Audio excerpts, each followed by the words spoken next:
বাইতুর roof জামে মসজিদ, ফায়দাবাদ, উত্তরা, ঢাকা। দৃষ্টিনন্দন এই মসজিদটির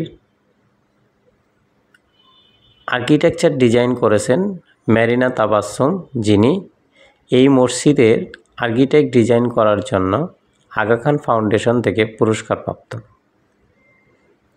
এই মসজিদটি অনেক দৃষ্টিনন্দন এবং উত্তরা এবং আশপাশের জন্য অর্থাৎ সমগ্র বাংলাদেশের জন্য এটি অন্যতম একটি উদাহরণ, যেটিতে প্রাকৃতিকভাবে প্রচুর আলো আসে এবং এই যে ফ্যান দেখতে পারতেছেন, ফ্যান না চালালেও এটি অনেক ঠান্ডা থাকে। এটির ছাদগুলো দেখে আপনার মনে হবে ছাদগুলো ফুটা করে রেখেছে এবং এটি দিয়ে পানি পড়বে। বাস্তবে আসলে এটি দিয়ে কোনো প্রকার পানি পড়ে না, বৃষ্টির পানিও এটির ভিতরে আসে না। এটির কয়েক পাশ খোলা আছে, খোলা থাকলেও এটির দিয়ে ভিতরে কোনো পানি প্রবেশ করে না এবং মসজিদে নামাজিদের কোনো অসুবিধা হয় না। সম্পূর্ণ ইটের তৈরি এবং পিলারবিহীন এই মসজিদটি অত্যন্ত সুন্দর এবং মনোরম। আপনারা ভিতরের দৃশ্যটা দেখতে পারতেছেন। ভিতরের এক পাশে এই ডিজাইনটা করা আছে, যেটি উপরে দিয়ে প্রচুর পরিমাণ আলো ঢোকে এবং বাতাস ঢোকে।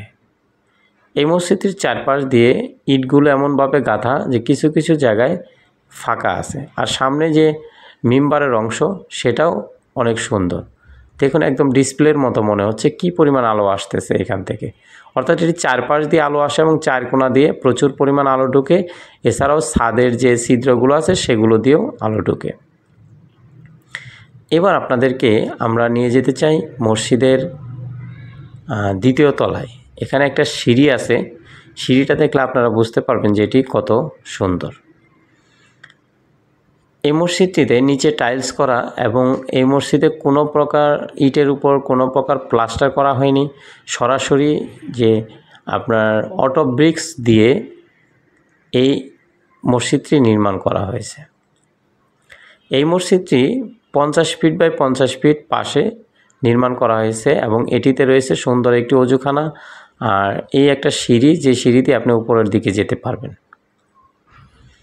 তা আমরা সিঁড়ি দিয়ে আস্তে আস্তে উপরের দিকে উঠব। এই আমার ছেলে রিবান ও শুক্রবারে ওকে একটা ভালো মসজিদ দেখানোর জন্য নিয়ে আসছি, তো ও উপরের দিকে উঠছে আর আমিও পিছে পিছে উঠতেছি। এই সিঁড়িটা হলো নেট শীট দিয়ে করা, একদম এই কালারটা হলো একদম মরিচা কালার, যেটা আমরা যে টিনে মরিচা ধরলে যে কালারটা সেটা অনেক সুন্দর।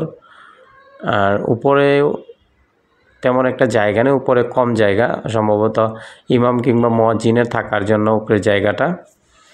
আর এটির ছাদের উপরে গেলে অনেক ভালো বোঝা যেত, কিন্তু ছাদের কক্ষটা আটকানো, যার কারণে আশপাশে যাওয়ার কোনো সুযোগ নেই। এই পর্যন্ত এটি জার্নি শেষ। উপরেও একই রকম সুন্দর, এখানেও প্রচুর আলো আসে। আপনার দিনের বেলা প্রচুর আলো এখানে ঢুকে, কোনো প্রকার লাইট জ্বালানো কিংবা ফ্যান চালানোর প্রয়োজনীয়তা পড়ে না। আপনারা যদি এই মসজিদটি দেখতে চান তাহলে উত্তর আবদুল্লাপুর থেকে ফায়দাবাদ ট্রান্সফরমার বললেই সেখানে রিক্সাওয়ালা আপনাকে নিয়ে যাবে। মাত্র 20 টাকায় আপনারা এই মসজিদটি দেখে আসতে পারবেন।